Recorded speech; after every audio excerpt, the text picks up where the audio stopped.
The Mechanicus delegation arrived on Cadia within 6 hours, which was impossibly fast, unless you understood that tech priests had been monitoring every communication about impossible technology, like sharks smelling blood in water.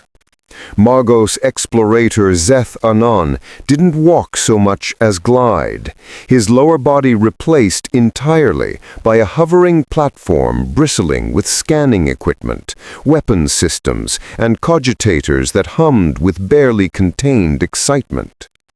Behind him came 12 tech priests of varying augmentation levels, each one representing a different forge world, each one ready to kill the others if it meant securing this technology for their faction.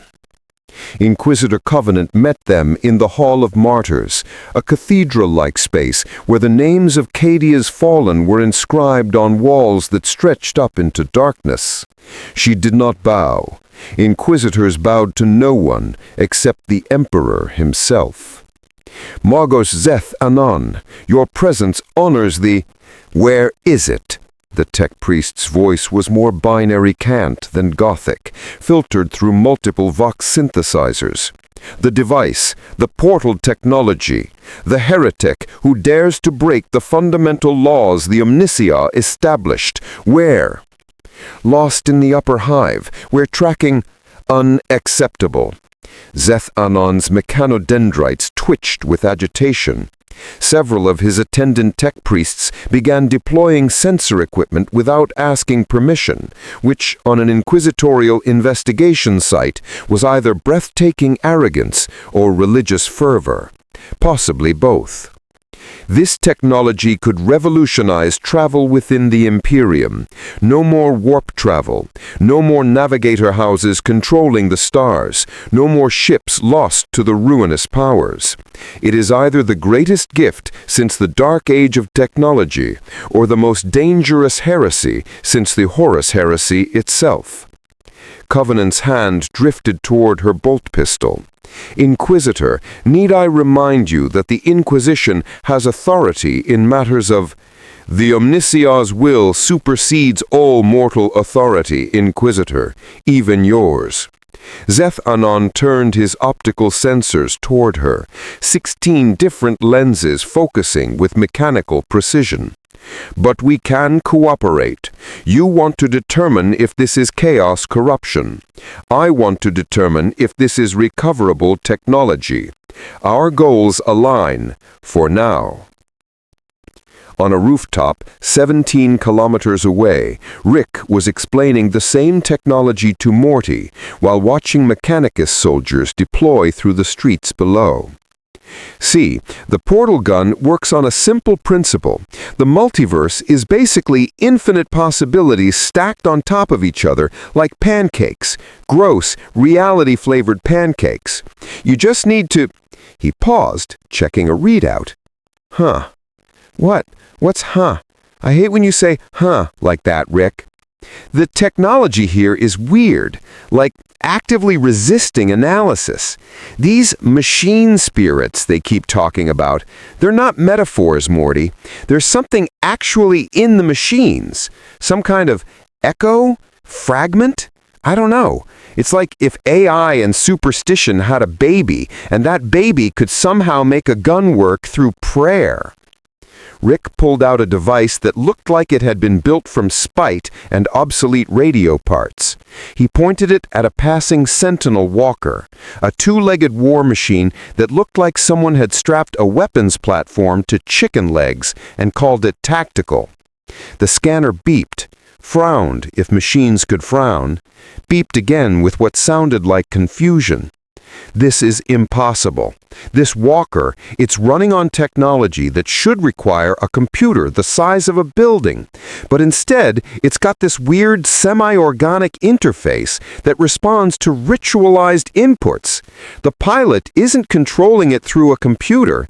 He's basically asking it nicely while performing the right ceremonial gestures? So it works because they believe it works? No, that's stupid. Belief doesn't change physics, Morty. Except maybe here it does. There's this background radiation of psychic energy everywhere. It's low level, but it's there. And it seems to interact with human consciousness in ways that my instruments want to commit suicide. Below them, a squad of Cadian soldiers was being briefed by a tech priest. Rick aimed a directional microphone at them. The Heretex portal device violates the sacred principles established by the Omnicia himself. Spatial translation without warp immersion is forbidden by the 16th law of dimensional mechanics. To witness such technology is to witness blasphemy made manifest. Any soldier who encounters the heretic must remember, do not touch the device. Do not look directly at the device. Do not attempt to understand the device. Report its location and await Mechanicus retrieval teams. They're treating it like a religious relic. They treat everything like a religious relic. Their toasters probably have shrine maintenance schedules. Rick collapsed the microphone and pulled out a fresh device. But here's what's interesting. They're not entirely wrong to be scared. This universe has some fundamentally different physics. There's this layer underneath reality. The warp, they call it. It's like if hell was real, and also it was the only way to travel faster than light. He pulled up a holographic display that showed Cadia's position relative to something that made Morty's eyes hurt to look at. See that? That's the Eye of Terror. It's a place where reality just gave up, where the material universe and the warp merged into one big nightmare soup. And Cadia sits right on the edge of it. This planet is literally standing between humanity and an infinite hell dimension full of demons and worse things. And they just live here, knowing that? They don't just live here, Morty. They volunteer to be stationed here, generation after generation. They're born, they're trained, they fight, and they die, all on a planet that could be swallowed by literal hell at any moment. It's the most metal thing I've ever seen, and I once watched a civilization of sentient rocks form a death metal band. A proximity alarm on Rick's scanner beeped. Multiple targets, approaching from 3 directions, fast. Okay, they're getting smarter about the search pattern. Time to move. Rick aimed the portal gun, then paused. Actually, you know what? I want to see something. Rick, no! Whatever you're thinking, no! Rick ignored him and pulled out a device that looked like a smartphone had been surgically fused with a transistor radio. He started typing rapidly. I'm hacking into their communication network. It's surprisingly easy when nobody's invented proper cybersecurity because they think computers are possessed by sacred spirits. A Vox channel crackled to life on Rick's device. Multiple voices, all speaking in clipped military Gothic. Team 3 reporting negative contact, moving to grid Sigma 7. Inquisitor Covenant authorizes lethal force if target attempts to flee subsector. Magos Zeth Anon requesting all forces hold position. Specimen must be recovered intact. And then a voice that made both Rick and Morty freeze. It was wrong. Not just wrong, it was wrongness given sound.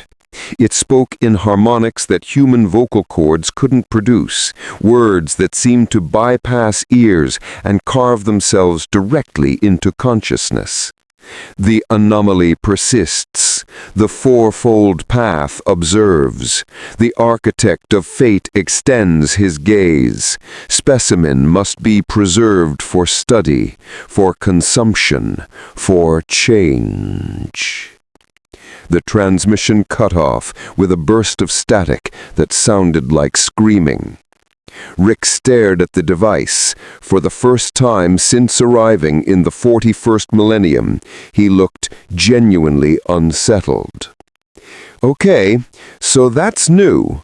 That was... He ran a spectral analysis on the audio. The results made several of his instruments short out. That was something talking through the communication network, something that shouldn't be able to exist in three-dimensional space.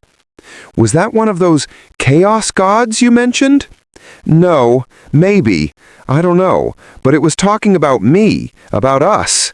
Rick's mind was already racing through scenarios, calculating probabilities, running threat assessments.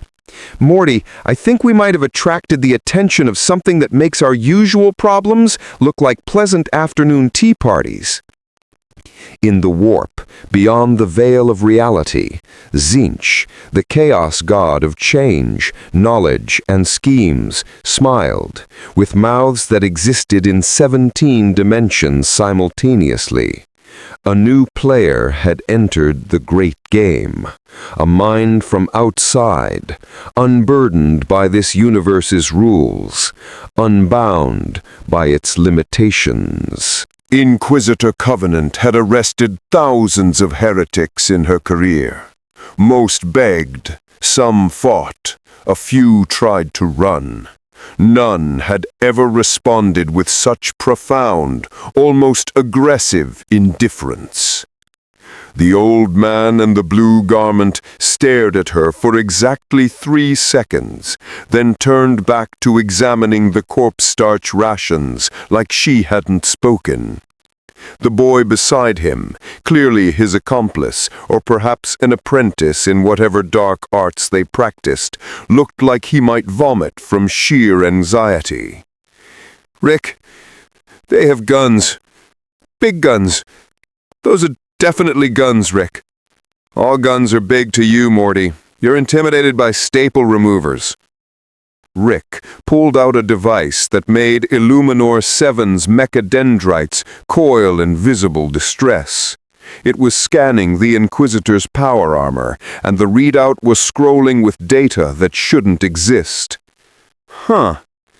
Somebody strapped a church to a battery and called it technology. That's actually impressive in how backwards it is. Covenant's finger tightened on her bolt pistol.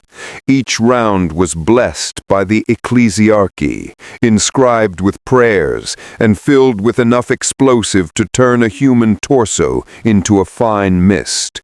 She'd used it to execute a planetary governor once. "You will surrender your heretical devices and submit to questioning. Resist, and you will be terminated with extreme prejudice." "See, that's interesting." Rick pointed the scanner at her. "You're radiating this whole authoritarian vibe, but your cortisol levels are through the roof. You're terrified. What are you so scared of? Me? The unknown? Or the fact that your entire civilization is held together with duct tape and religious hysteria?" Lieutenant Harkis raised his laser gun. "Inquisitor, permission to—" The shot came without warning. One of the Cadian soldiers, a young trooper named Vec, who'd been staring at Rick's portal gun, suddenly screamed and opened fire. The laser bolt burned through the air where Rick's head had been a half-second earlier. Rick had moved. Not dodged. Moved before the trigger was pulled, like he'd calculated the exact neurological delay between decision and action. The portal flickered open beneath him and Morty, and they dropped through reality like it was a trapdoor. They emerged behind the Cadian line. "Okay, first of all, rude." Rick pointed the portal gun at the soldiers, who spun in with practiced efficiency. "Second, your weapons work on excited gas molecules forced through crystals. Lasers. You have lasers in a galaxy with faster-than-light travel, and you're still using laser rifles like it's the 1950s sci-fi convention." "Open fire!" 20 laser guns discharged simultaneously.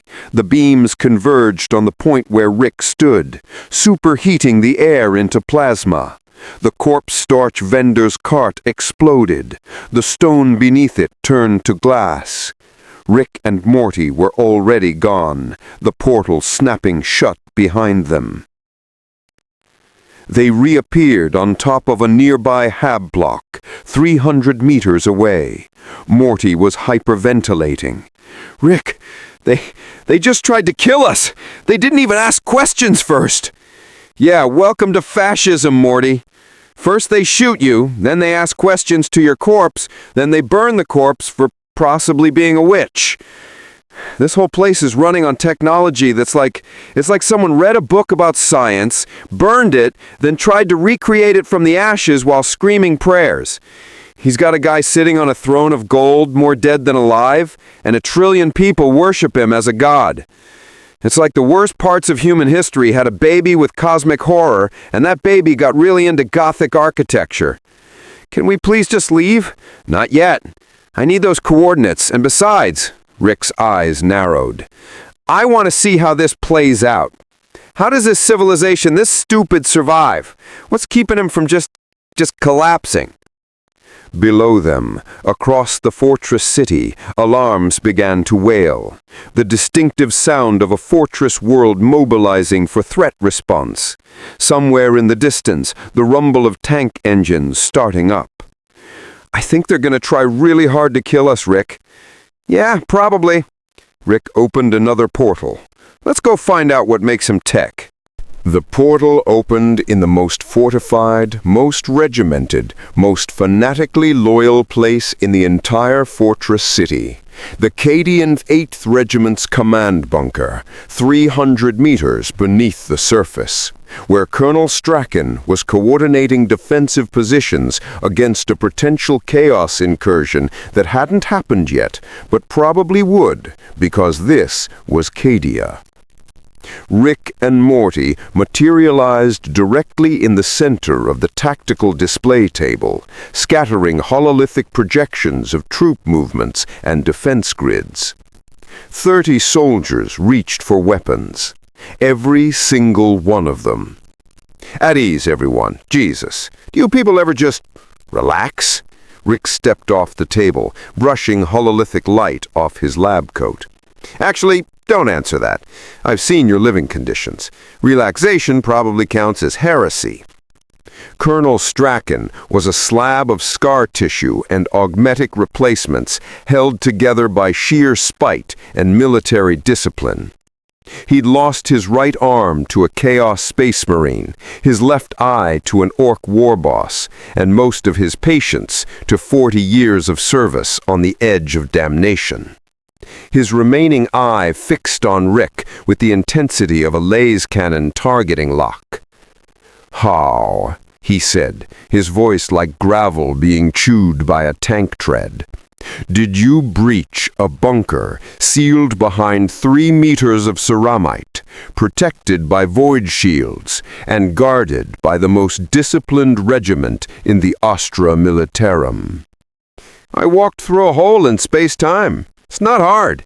You just need to understand that the universe is basically a membrane you can poke holes in if you know where to push." Rick pulled out a device and started scanning the command center. Nice bunker, though. Very bunkery. Lots of skulls on everything. You guys really like skulls. "The Aquila and the skull are sacred symbols of..." Yeah, the God Emperor, blessed be his desecrated corpse, protector of mankind, yada yada. I read your cultural database on the way down. 10,000 years of the same government. That's got to be some kind of record for civilizational stagnation. Lieutenant Morton, Strachan's aide, was frantically consulting with tech priest Illuminor 7 through a Vox-link. "Sir, the Inquisition wants him alive. Multiple orders. Priority ultima. They're saying he has technology that could what? Save your dying empire? Actually fix your problems instead of just praying at them? Let me guess. Half of you want to study what I've got, and the other half want to burn me as a heretic. Classic authoritarian gridlock." Strachan made a hand signal. His soldiers didn't lower their lasguns, but they didn't fire either. The colonel had survived this long by knowing when to shoot and when to wait for more information. "You're not chaos corrupted. The sanctioned psychers would have detected that. You're not Xenos, too human-shaped, wrong kind of arrogance. So what are you?"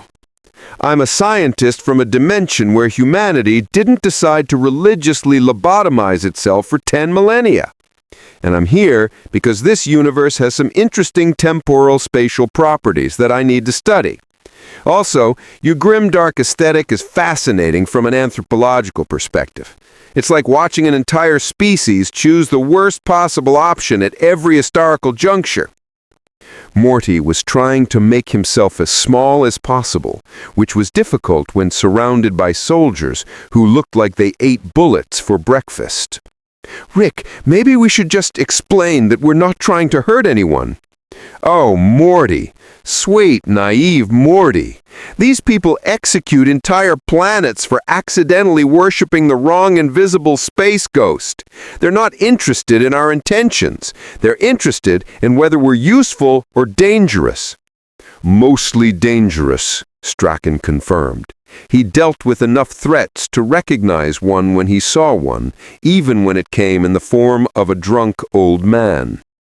You appear from nowhere with technology that shouldn't exist. You mock the God Emperor. You demonstrate capabilities that make our security meaningless.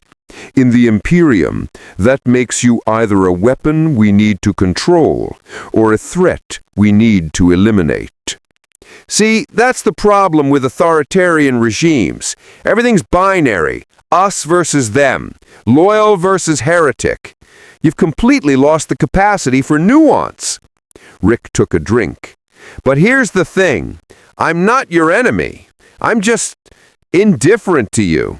You're like ants building a colony in the shadow of a volcano. Impressive effort, but doomed by circumstances you can't control. A Vox unit crackled to life. It was Inquisitor Covenant, her voice carrying the weight of absolute authority. Colonel Strachan, contain the targets, but do not engage. The Ordo Malus is en route. We need them alive for questioning. Strachan nodded to his men. You heard the Inquisitor. Surround them. If they move to open another portal, fire for the legs. Cripple. Don't kill. Rick sighed. Morty, you remember what I told you about dealing with fascists? Don't engage on their terms. Rick raised the portal gun. They want to study us in a cell, torture us for information, then probably execute us in some elaborate ceremony. I want to see their manufacturing centers, analyze their technology, and figure out how they've survived this long with such catastrophically bad infrastructure. Those goals are incompatible. 30 lasguns trained on him. Rick, this is a really bad idea. Most of my ideas are bad. It's the execution that matters. He fired the portal gun, but not at an exit point. Instead, the portal opened horizontally, beneath their feet and above their heads simultaneously, creating an infinite loop. They began falling through space, accelerating through the same 2 points, over and over.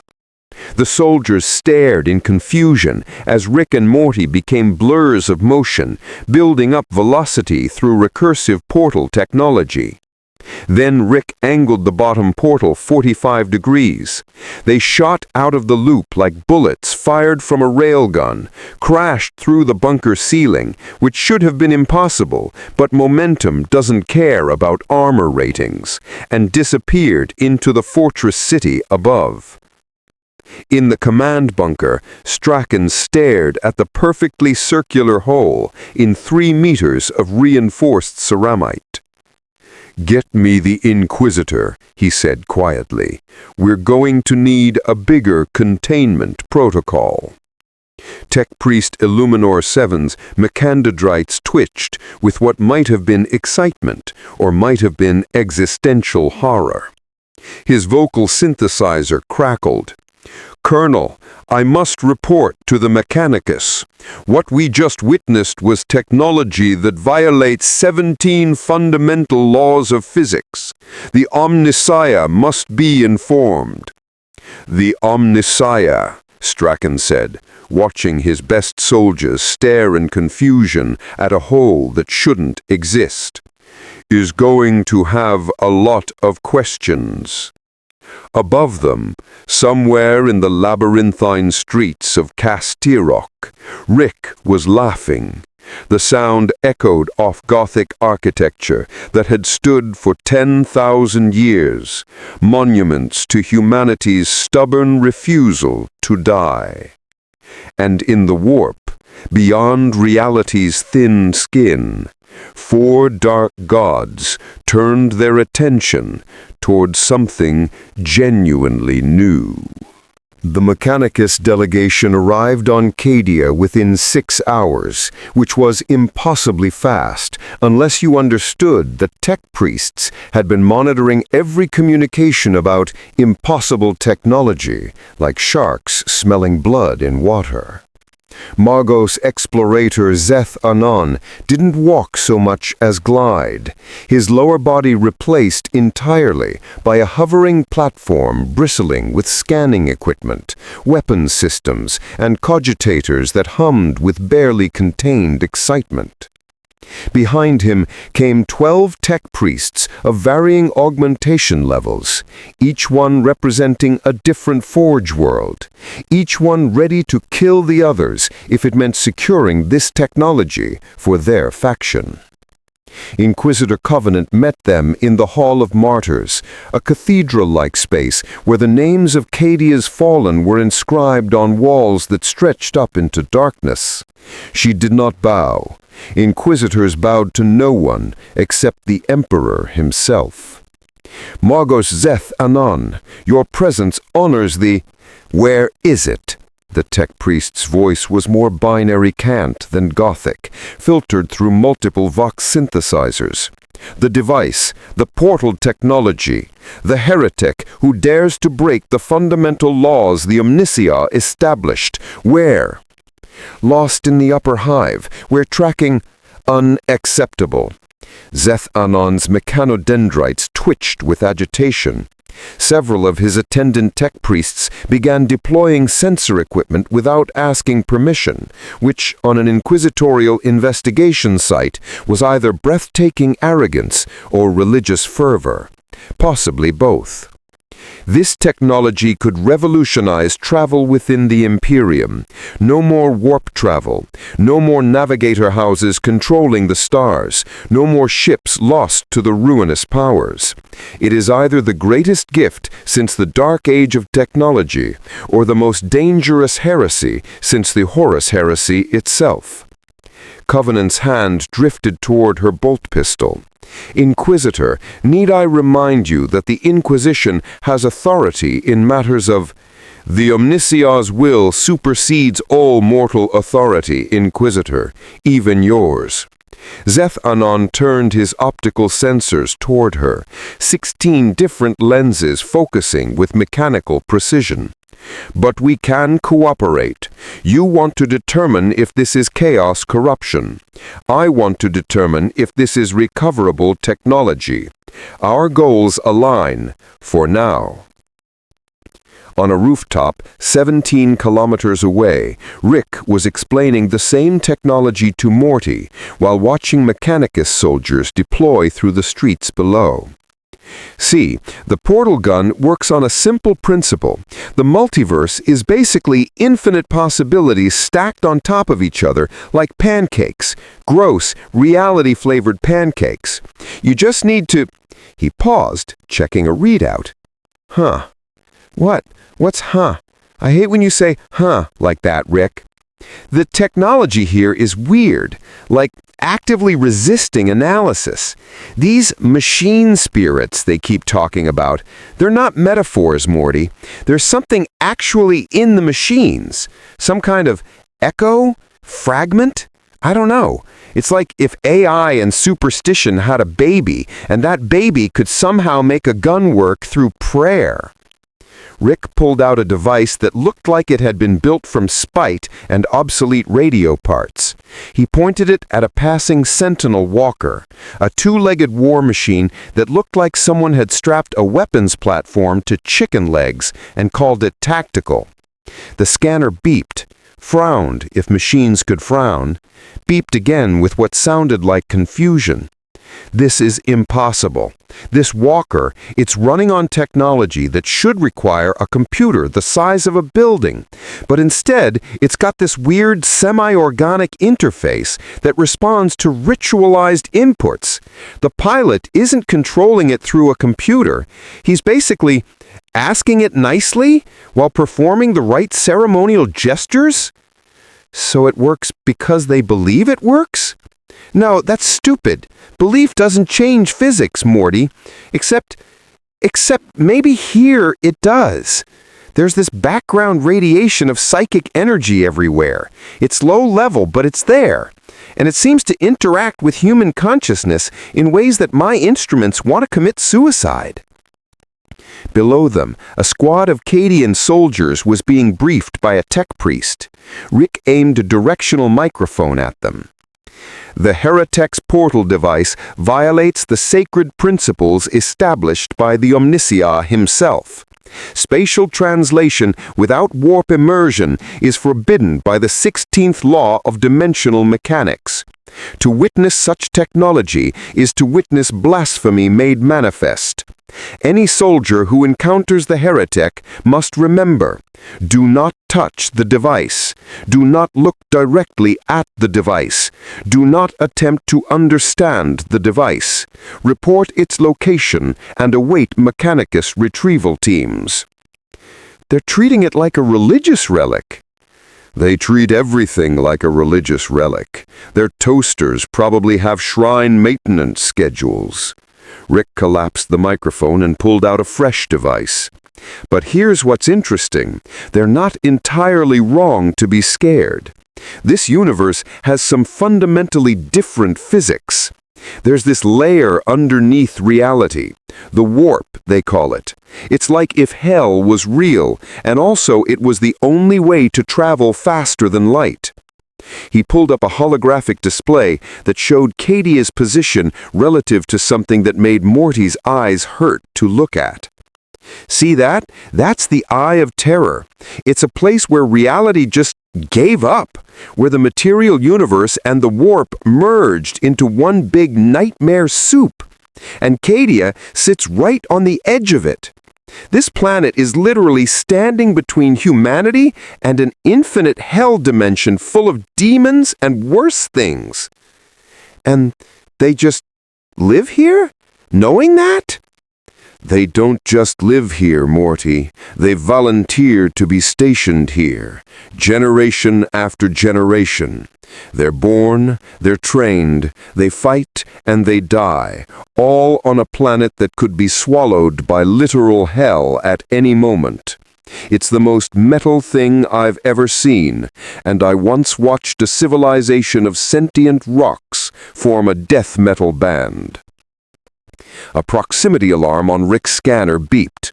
Multiple targets, approaching from 3 directions, fast. Okay, they're getting smarter about the search pattern. Time to move. Rick aimed the portal gun, then paused. Actually, you know what? I want to see something. Rick, no! Whatever you're thinking, no! Rick ignored him and pulled out a device that looked like a smartphone had been surgically fused with a transistor radio. He started typing rapidly. I'm hacking into their communication network. It's surprisingly easy when nobody's invented proper cybersecurity because they think computers are possessed by sacred spirits. A Vox channel crackled to life on Rick's device. Multiple voices, all speaking in clipped military Gothic. Team 3 reporting negative contact, moving to grid Sigma 7. Inquisitor Covenant authorizes lethal force if target attempts to flee subsector. Magos Zeth Anon requesting all forces hold position. Specimen must be recovered intact. And then a voice that made both Rick and Morty freeze. It was wrong. Not just wrong, it was wrongness given sound. It spoke in harmonics that human vocal cords couldn't produce, words that seemed to bypass ears and carve themselves directly into consciousness. The anomaly persists. The fourfold path observes. The architect of fate extends his gaze. Specimen must be preserved for study, for consumption, for change. The transmission cut off with a burst of static that sounded like screaming. Rick stared at the device. For the first time since arriving in the 41st millennium, he looked genuinely unsettled. Okay, so that's new. That was... He ran a spectral analysis on the audio. The results made several of his instruments short out. That was something talking through the communication network, something that shouldn't be able to exist in three-dimensional space. Was that one of those chaos gods you mentioned? No, maybe. I don't know. But it was talking about me, about us. Rick's mind was already racing through scenarios, calculating probabilities, running threat assessments. Morty, I think we might have attracted the attention of something that makes our usual problems look like pleasant afternoon tea parties. In the warp, beyond the veil of reality, Tzeentch, the chaos god of change, knowledge, and schemes, smiled, with mouths that existed in 17 dimensions simultaneously. A new player had entered the great game, a mind from outside, unburdened by this universe's rules, unbound by its limitations. The warp was not a place. It was an anti-place, a realm where physics wept and died, where emotion became substance and thought could kill. It was the collective unconsciousness of every sentient being in the galaxy, distilled into a screaming dimension of pure psychic energy. And it was hungry. 4 powers ruled this madness. 4 gods born from humanity's darkest impulses, fed by 10,000 years of endless war, despair, excess, and decay. They were Khorne, god of blood and murder; Nurgle, god of disease and entropy; Slaanesh, god of pleasure and pain; and Tzeentch, the architect of fate, the changer of ways, god of ambition, sorcery, and schemes within schemes within schemes. Tzeentch had plotted for millennia, had orchestrated the fall of civilizations, the corruption of heroes, the damnation of souls by the billions, had played games with reality itself, treating the material universe like a cosmic chessboard where the pieces screamed. And now, something genuinely unprecedented had appeared. In his impossible palace, a structure that existed in all places and no places, that was always being built and always collapsing, Tzeentch examined Rick Sanchez through 10,000 eyes that saw 10,000 possible futures simultaneously.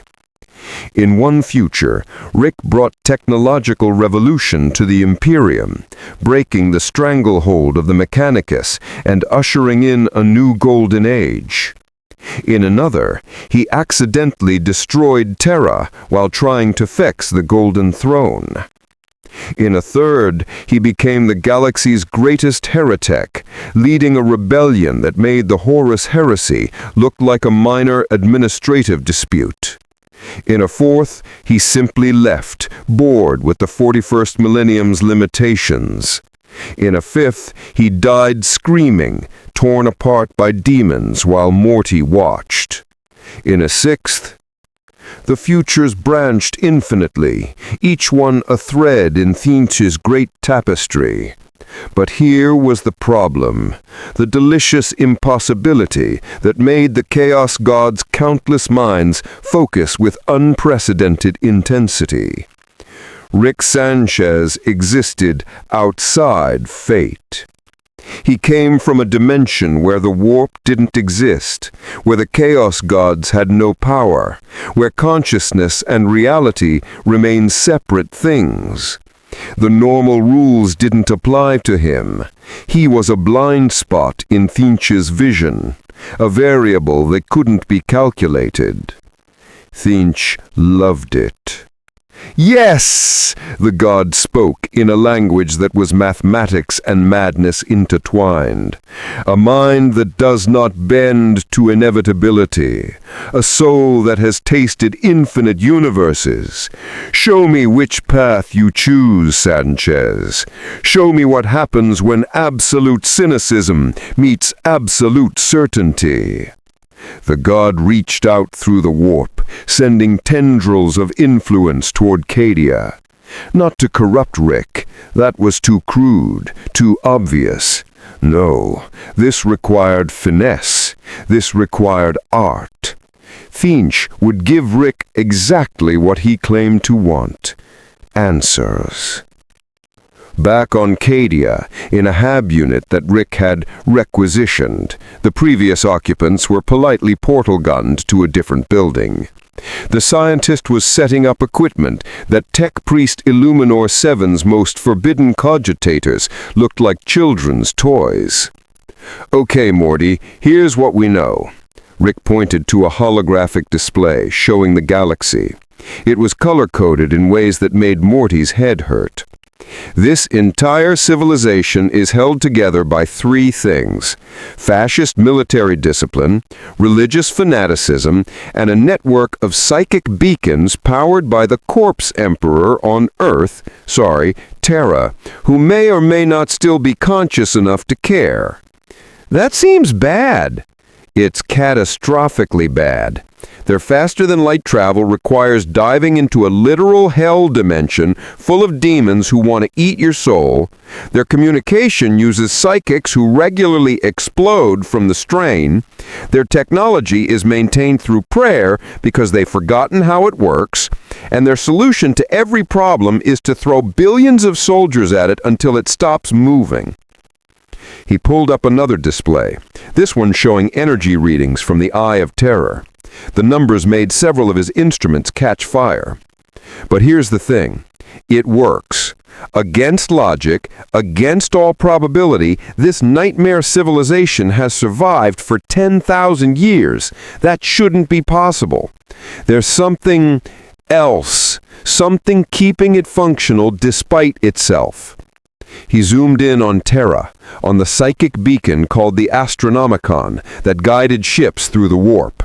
The energy signature was unlike anything in Rick's database. That's a human being. One guy, sitting on a golden throne, barely alive, projecting a psychic lighthouse that illuminates the entire galaxy. And they feed him 1,000 psychic humans every day just to keep him conscious. It's the most horrifically efficient solution to an impossible problem I've ever seen. Can't you just, help them? Fix their technology? Show them a better way? Rick laughed. It was not a kind sound. "Morty, these people execute entire worlds for being too curious. They lobotomize their own citizens and turn them into biological robots. They've criminalized innovation itself.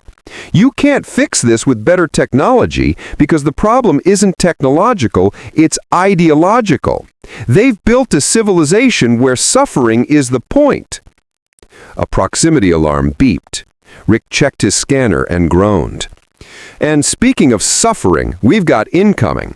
3 tech priests, 2 inquisitorial acolytes, and what the hell is that?" On the scanner, one signature was wrong. It registered as human, but the energy patterns were fluctuating in ways that suggested something else wearing humanity like a cheap suit. The door to the hab unit didn't knock. It simply ceased to exist, peeling away like reality decided it was optional. Through the opening came a figure in robes that hurt to look at. They changed color constantly, shifting through hues that didn't have names, patterns that seemed to spell out secrets in languages that hadn't been invented yet. Morty screamed. Rick raised the portal gun. The figure raised empty hands, except they weren't empty. In one hand it held infinite possibility, in the other absolute inevitability.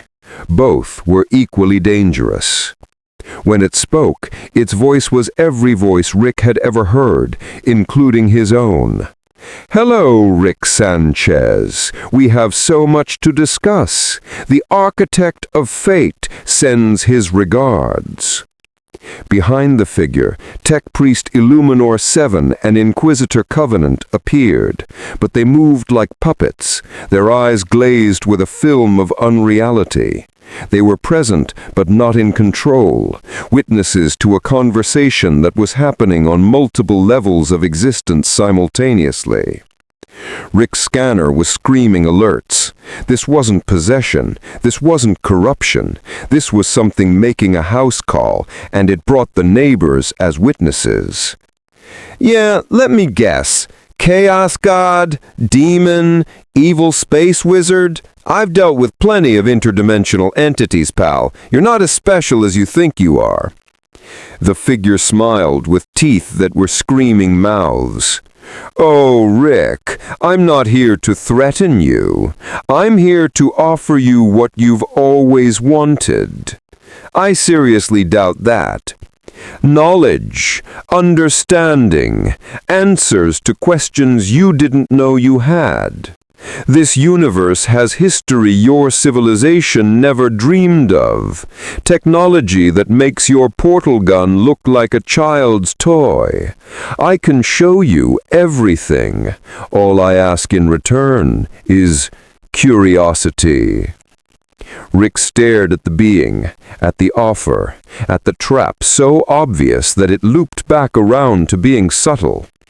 "Yeah, no. I've seen this movie and it ends with me growing tentacles and screaming prophecies. Hard pass."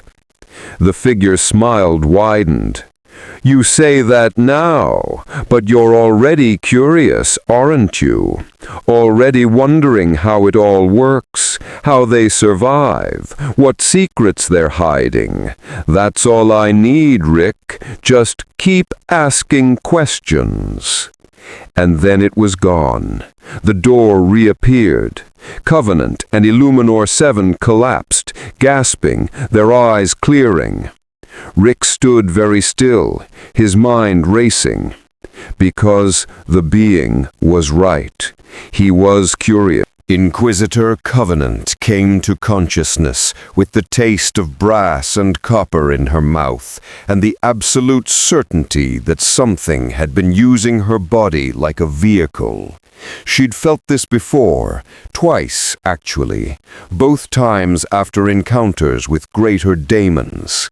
The sensation of being a passenger in your own flesh, watching through eyes that wouldn't obey, screaming in a skull that had been temporarily rented out to something that should not exist. She rolled to her knees, bolt pistol already in hand, decades of combat training overriding the nausea and existential horror.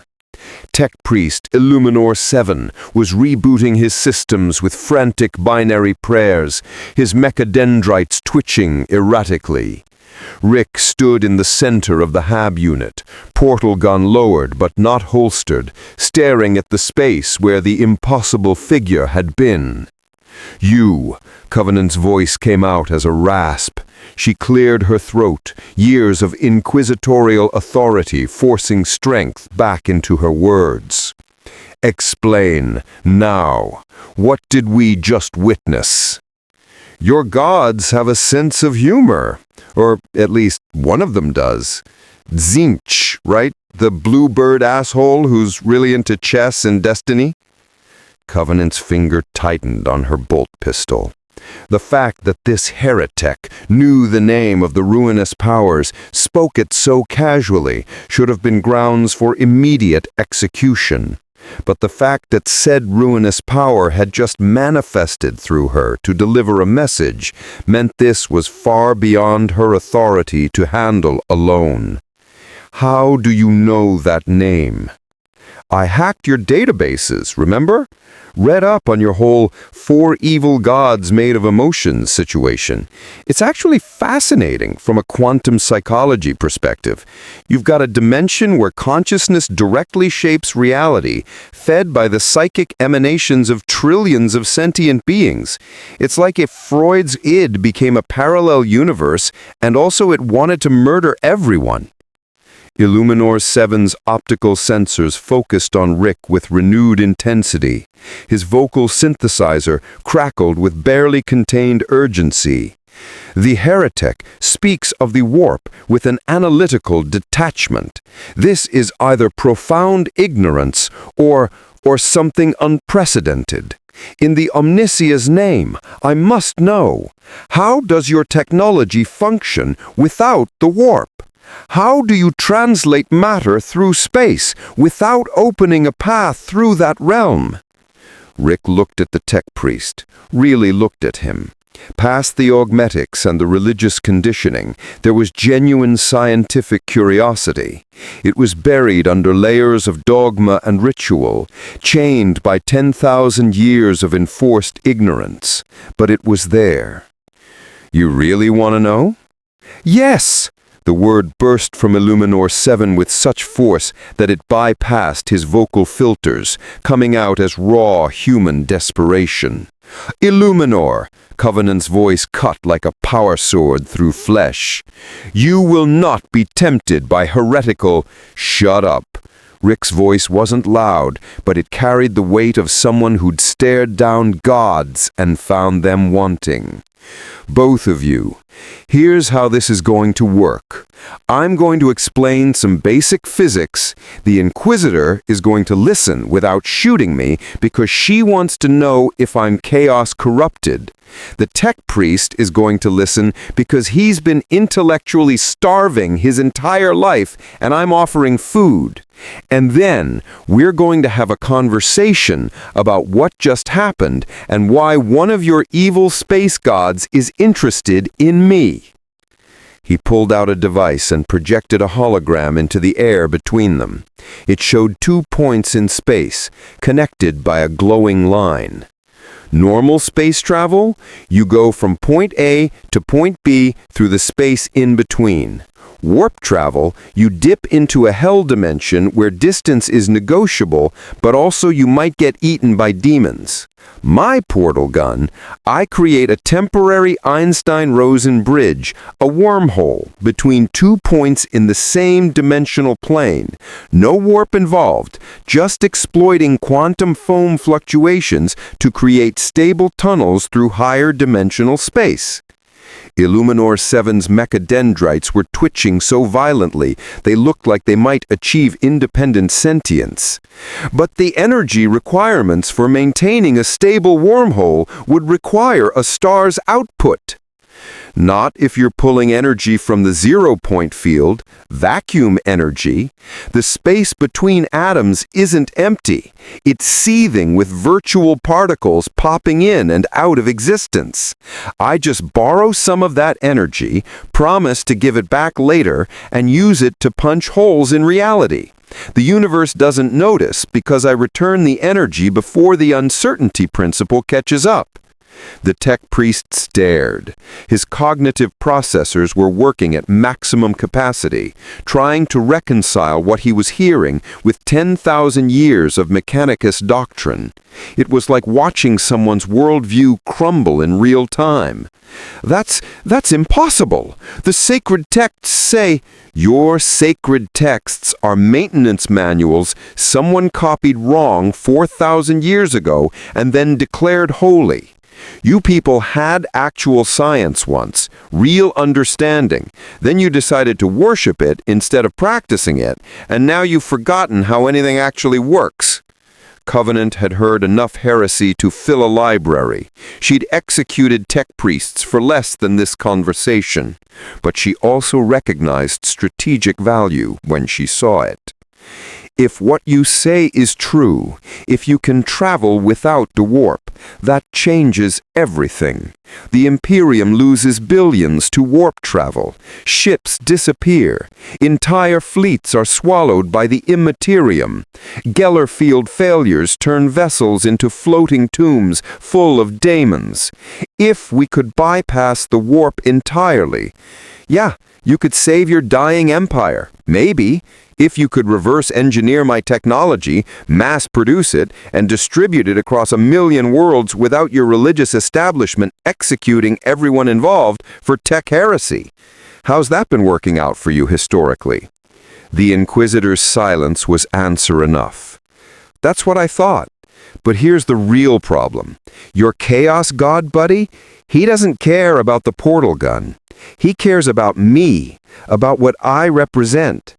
I'm from outside your system, outside fate, outside destiny, outside all the psychic bullshit that holds this universe together. And that makes me either a tool he wants to use or a threat he wants to eliminate. Or both, Covenant said quietly. The Inquisition had taught her to think like the enemy. Tudge didn't do anything for a single reason. Every action had 17 hidden purposes, each one feeding into the next, like gears in a cosmic clock designed to break reality. Morty, who had been quietly hyperventilating in the corner, finally spoke up. Rick, can we please just leave? Go home? Let these people deal with their own problems? Rick didn't answer immediately. He was staring at his scanner, at the readings from the brief manifestation, running analysis that his equipment wasn't really designed to handle. I absolutely should. This universe is a nightmare held together by spite and prayer. It's got evil gods, space zombies, murder mushrooms, and a government that makes fascism look like a pleasant alternative. Every second I stay here increases the probability that I get corrupted, killed, or worse. He paused. But that thing that just happened? That was genuine interest from a higher dimensional entity. Not possession, not corruption. Interest. And that means there's something here that even a being made of pure change finds novel. That's actually kind of fascinating. Rick, no. Morty, when's the last time anything genuinely surprised me? When's the last time I encountered something I didn't immediately understand? This universe shouldn't work. It's held together by duct tape, religious fervor, and mass human sacrifice. But it does work. And I want to know why.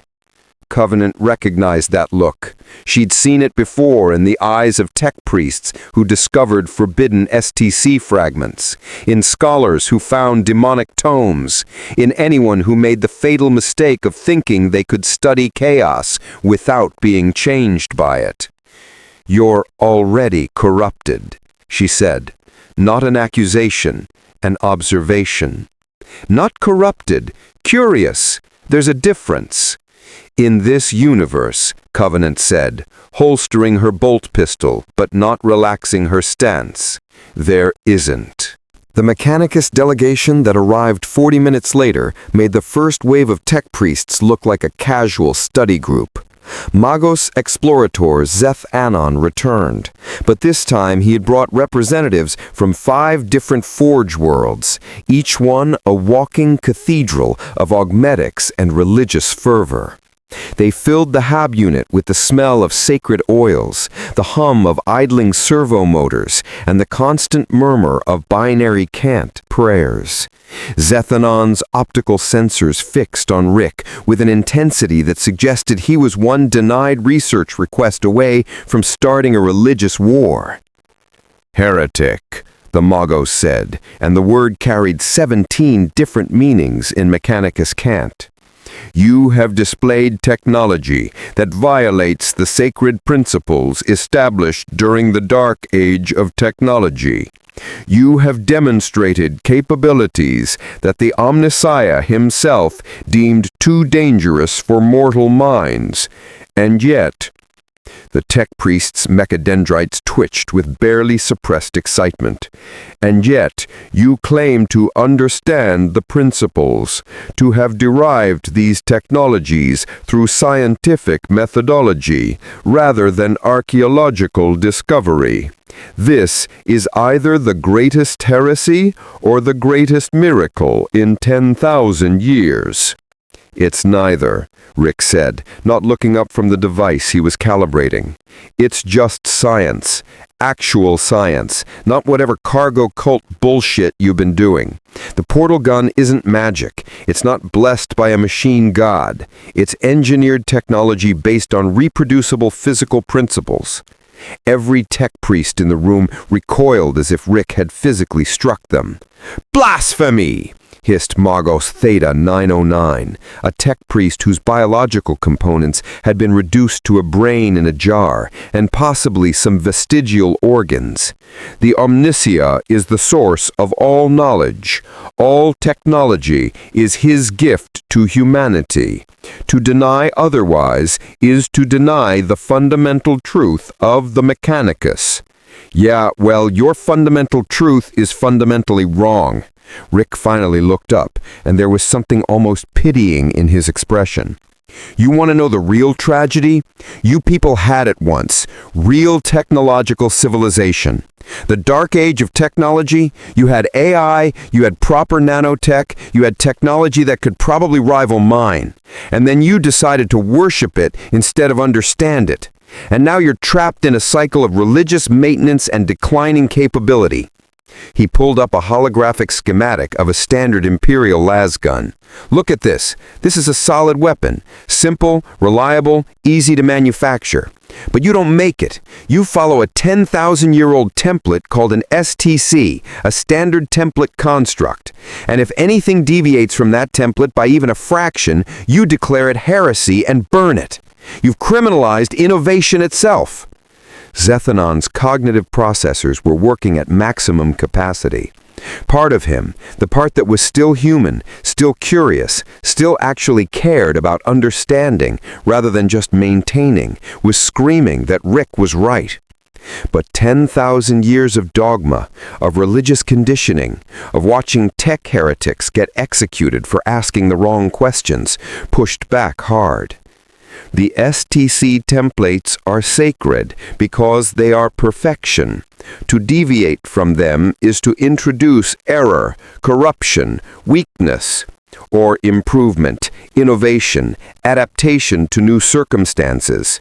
Rick gestured at the assembled tech priests. How many of you have ever designed something new, actually new, not just a minor modification to an existing template? Silence. That's what I thought. You're priests, not scientists. You maintain rather than create.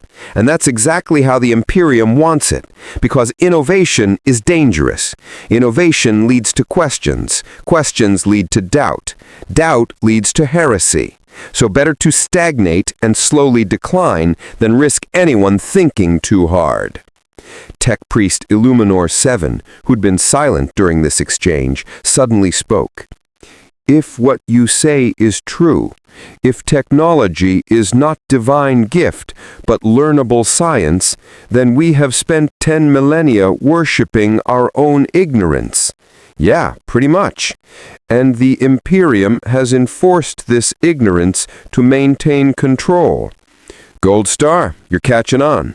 Which means, Zethanon's entire frame sagged slightly, which means we could have been advancing, learning, improving, instead of slowly declining while pretending we're maintaining perfection. Rick nodded. Now you're thinking like a scientist. Inquisitor Covenant, who'd been watching this exchange with growing alarm, stepped forward. Magos, I must remind you that questioning the foundational doctrines of the Mechanicus is what, Inquisitor? Heresy? Perhaps, or perhaps the real heresy was convincing humanity to stop trying to understand the universe and simply pray at it instead. He turned back to Rick. Teach me, teach us, Show us how your technology works, not so we can worship it, so we can understand it, so we can perhaps, finally, after 10,000 years of stagnation, remember what it means to actually practice science."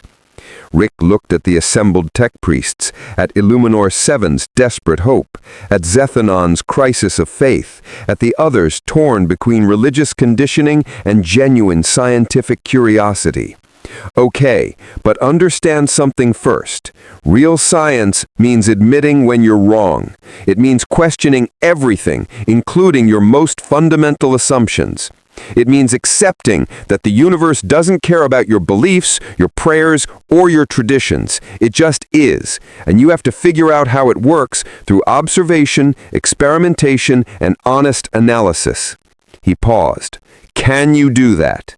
Can you let go of 10,000 years of religious certainty and embrace uncertainty instead?" The silence that followed was the sound of an entire worldview cracking, and in the warp, Tzinchich laughed, because uncertainty was the first step toward change, and change was his domain.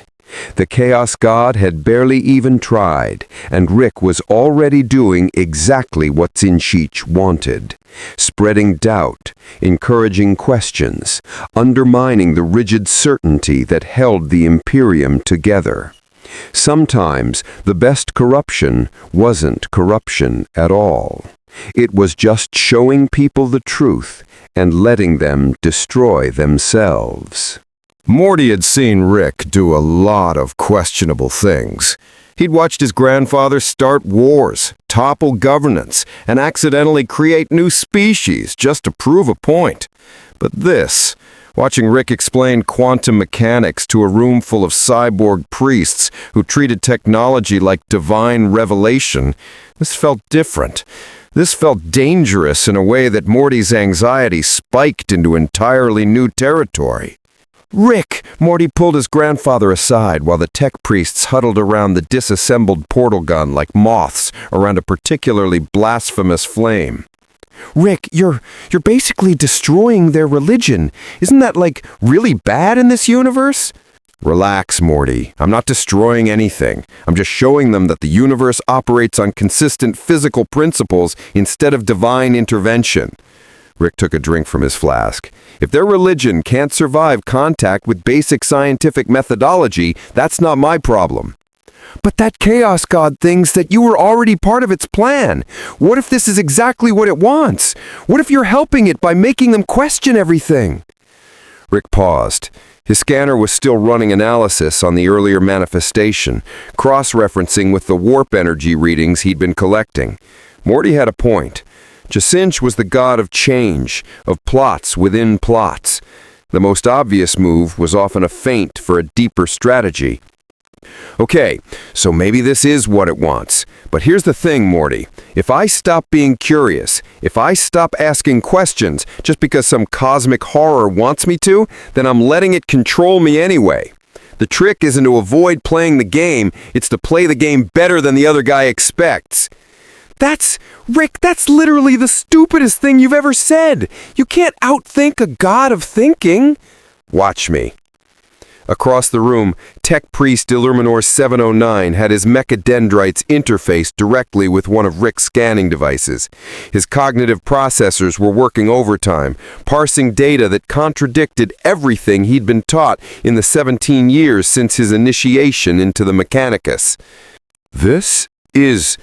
Illuminor's vocal synthesizer struggled to find words. "Reproducible. The readings are consistent. The principles they're logical. They follow rules that can be tested, verified, measured." "That's how science works," Rick said, returning to the group. "You make a hypothesis, you test it, you collect data, you revise your hypothesis based on what the data tells you. Repeat until you understand how something actually functions." Magos Zethanon was examining the portal gun's dimensional anchor with sensors that cost more than a starship. But the STC templates, the sacred schematics, they work. Our rituals maintain the machines. The prayers keep the cogitators functional. How do you explain that if there are no machine spirits? Couple of ways. One, your rituals work because they're actually maintenance procedures that someone wrote down 4,000 years ago, and over time the practical instructions got mixed with religious language. Anoint the sacred gears with blessed oils just means lubricate the mechanism. You're doing the right thing, you're just narrating it wrong. He zoomed in on a schematic of an Imperial cogitator, the primitive computer systems the Imperium used. 2, some of your machines actually do have a kind of semi-consciousness, not because they're blessed by a god, but because you've been building them in a universe where psychic energy is a real, measurable thing. Your tech priests are all low-level psychers. It have to be, or the augmentation process would kill you. You're unconsciously imbuing your machines with tiny fragments of consciousness every time you work on them. That's why they sometimes seem to respond to proper treatment. Every tech priest in the room stopped moving. The revelation hung in the air like a plasma grenade with the pin pulled. "We are psychers?" Theta 909's voice came out as a distorted whisper. "Low-level ones, barely registering, but yeah, you're all slightly psychic, which in this nightmare universe means you're accidentally creating the very machine spirits you worship. It's a self-fulfilling prophecy powered by warp energy. You believe the machines have spirits, so your unconscious psychic emanations give them something close to spirits, which makes you believe harder, which strengthens the effect." Rick grinned. "It's actually pretty clever. Completely accidental, but clever. You've created a symbiotic relationship between human consciousness and machine function. The problem is, you think it's divine when it's just unrecognized psycher abilities combined with confirmation bias." The door to the HAB unit exploded inward. Not metaphorically. The reinforced ceramic door, designed to withstand laser fire and small arms, detonated into molecular fragments. Through the smoke came a figure that even Rick took a step back from. It wore power armor that once had been red, but was now the color of dried blood and fresh rust. Cables and tubes connected to its helmet fed into a backpack covered in arcane symbols that hurt to look at. In one hand it carried a staff topped with a skull that was still screaming, despite being technically dead. A chaos sorcerer. A space marine who'd fallen to the ruinous powers, who'd traded loyalty to the Emperor for knowledge forbidden and terrible.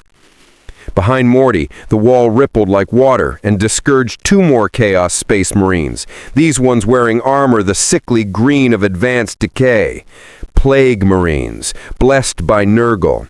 Their armor wept pus, their weapons were encrusted with diseases that had Latin names too long to pronounce. And from the ceiling, dropping with impossible grace, came a third figure. This one wore armor of purple and gold, decorated with obscene excess, a Slaneshi champion, every movement a study in predatory beauty. Rick's portal gun was in his hand instantly. The tech priest scrambled backward, prayers and warnings flooding their communication channels. Inquisitor Covenant's bolt pistol barked once, twice, the explosive rounds detonating against ceramic armor with minimal effect. The sorcerer laughed. "Did you truly believe you could discuss the nature of reality in the shadow of the Eye of Terror without attracting attention? The gods are watching, little scientist, and they have sent us to extend a formal invitation." Its voice was wrong, multiple tones overlapping, languages that predated human speech mixed with sounds that caused immediate nosebleeds in anyone listening. "Yeah, I'm gonna pass on your invitation," Rick said. The portal gun was already charging. "But thanks for stopping by. Really appreciate the whole dramatic entrance thing. Very theatrical." "You misunderstand." The sorcerer stepped forward, and reality bent around it like light through corrupted glass. "Chisench has shown me 1,000 futures, and in all of them you serve the changers of ways, whether willingly or not. Your curiosity is already corruption. Your questions are already prayers. You simply haven't realized it yet. The Plague Marine to Rick's left raised a weapon that looked like someone had crossed a bolter with a biological waste system. Come peacefully. The Grandfather wishes to study you, learn from you, gift you with his blessings. And I, purred the Slaneshi champion, simply want to see what happens when we take you apart, slowly, while you're still conscious. The sounds you will make will be art. Morty was hyperventilating again. Rick, these are the bad guys, right? Like, unambiguously the bad guys? Yeah, Morty, these are definitely the bad guys. Rick opened 3 portals simultaneously, one beneath himself and Morty, dropping them to safety, one directly in front of the sorcerer, opening into the upper atmosphere where air pressure would be a problem, one behind the Plague Marines, connecting to a sun Rick had been meaning to study. The HAB unit filled with screaming wind, followed immediately by nuclear fire. Rick and Morty tumbled through their portal and emerged in the Underhive, 3 kilometers below the surface, in a maze of tunnels and ruins that predated Kadia's current civilization by millennia. Above them, they could hear explosions, feel the tremors of orbital strikes. The Imperium's response to a chaos incursion was always the same: overwhelming firepower and prayer, in that order. Rick checked his scanner. The Chaos Marines had survived his portal trick. Of course they had. You didn't become a champion of the Dark Gods without learning how not to die from simple physics. Okay, Rick breathed hard. Okay, this just got complicated. You think? Morty's voice was approaching dog whistle frequencies. Evil space demons want to kidnap you. The robot priests are having existential crises. The Inquisition wants to execute us. And somewhere up there, 4 evil gods are watching us like they're their favorite TV show. Rick pulled his flask, discovered it was empty, and threw it against a wall where it shattered like his last good mood dying. I need to think. I need to... Oh no. What? What's oh no? I really hate oh no! The Chaos Sorcerer was right. I've been asking questions, spreading doubt, encouraging innovation, all things that align with Chacincha's whole deal. I thought I was being clever, but I was just doing exactly what it wanted.